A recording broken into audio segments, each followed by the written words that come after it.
Hello everyone, welcome to my new video. আমি এমনিতেই খুব ভ্রমণ পিপাসু মানুষ, তাই কাছে হোক কিংবা দূরে ঘুরতে যেতে আমার বরাবরই ভালো লাগে। তাই আজ আমি বেরিয়ে পড়েছি একটা রাজবাড়ির সন্ধানে। আজকের ভিডিওতে আমি আপনাদের সেই ইতিহাস প্রাচীন রাজবাড়ির সন্ধান দেব।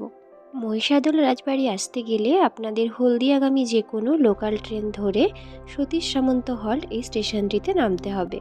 তারপর স্টেশন থেকে একটু এগিয়ে গেলেই বাইরে দেখবেন অনেক টোটো দাঁড়িয়ে আছে। তো এই টোটোকেই বললে টোটো কিন্তু একদম রাজবাড়ির সামনে নামিয়ে দেবে, ভাড়া মাত্র 20 টাকা। এই সিঁড়ি দিয়ে নিচে নেমে গেলেই দেখবেন অনেক টোটো দাঁড়িয়ে আছে। তো আমরা এখন চলেছি সেই টোটোর ধরার জন্য। তো আমরা রাজবাড়ির সামনে পৌঁছে গেছি। এখানেই কিন্তু এন্ট্রি ফিজ লাগে, মানে আপনাদের টিকিট কেটে ঢুকতে হবে। এন্ট্রি ফিজ মাত্র 20 টাকা। আপনারা টিকিট কেটে নিয়ে রাজবাড়ির মধ্যে প্রবেশ করতে পারবেন।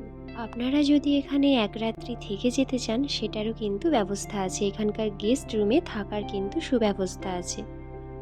স্ক্রিনে দেওয়া এই নাম্বারে যোগাযোগ করে আপনারা কিন্তু এখানকার রুম বুকিং করতে পারেন। মহিষাদল হলো পূর্ব মেদিনীপুর জেলার একটি জায়গা। আমার বাড়ির এত কাছে এত সুন্দর একটি রাজবাড়ি থাকা সত্ত্বেও কখনো আসা হয়ে ওঠেনি। তবে অনেক দিনের ইচ্ছে ছিল যে একবার এই রাজবাড়িটি ঘুরে দেখব। জায়গাটা খুবই সুন্দর। তো আজকে চলে এলাম সেই জন্য। এখানে কিন্তু অনেক মুভির শুটিং হয়েছে। আপনারা কিন্তু অনেক সিনেমাতেই রাজবাড়িটি দেখে থাকবেন।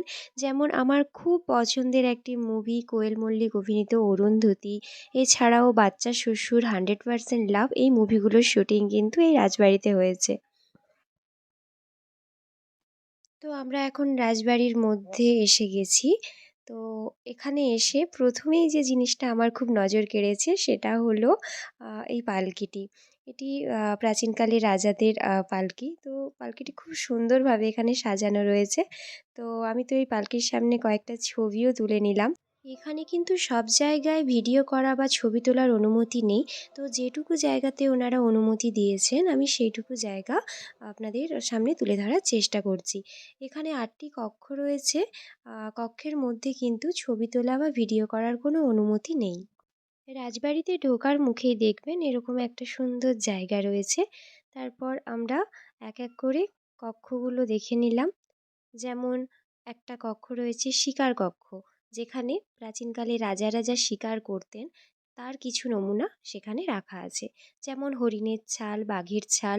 দেখতে তো খুবই সুন্দর লাগছিল, অপূর্ব লাগছিল, কিন্তু ভিডিও করার যেহেতু অনুমতি নেই তাই আমি সেটা ভিডিও করতে পারছি না।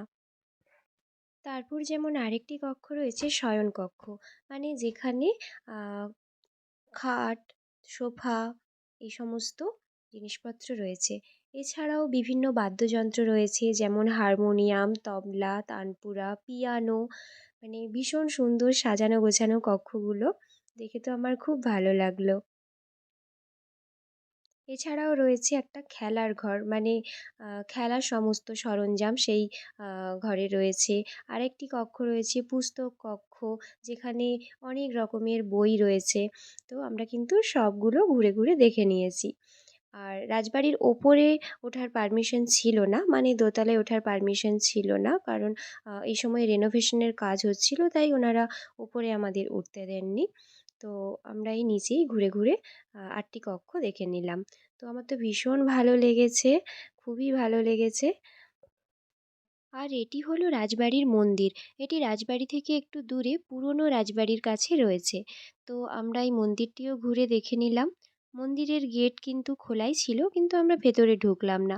আর পুরনো রাজবাড়িটিও আপনারা দেখে নিতে পারেন, এই মন্দিরের পাশেই রয়েছে। সেটার ভিডিও আমি করলাম না, কারণ ওখানে এখন রেনোভেশন হচ্ছে, তাই ওই ভিডিওটা আমি করলাম না। তো মন্দিরটিও খুব সুন্দর, দেখুন একদম দক্ষিণেশ্বরের আদলে বানানো। আর এটি হলো রাজবাড়ির সামনের খোলা মাঠ, যেই মাঠে দেখতে পাবেন একটি কামান রয়েছে, কয়েকটি বসার বেঞ্চ রয়েছে। তো মাঠটিও কিন্তু খুব সুন্দর আর বিশাল বড়। তো সব মিলিয়ে আমার কিন্তু ঘুরতে বেশ ভালোই লাগলো। আপনারাও যদি চান ব্যস্ততার ফাঁকে একটু সময় করে কিন্তু চলে আসতে পারেন, এই রাজবাড়িটি দেখে যেতে পারেন। তো ভিডিওটি কেমন লাগলো অবশ্যই জানাবেন, আর ভালো লাগলে অবশ্যই একটি লাইক করে দেবেন।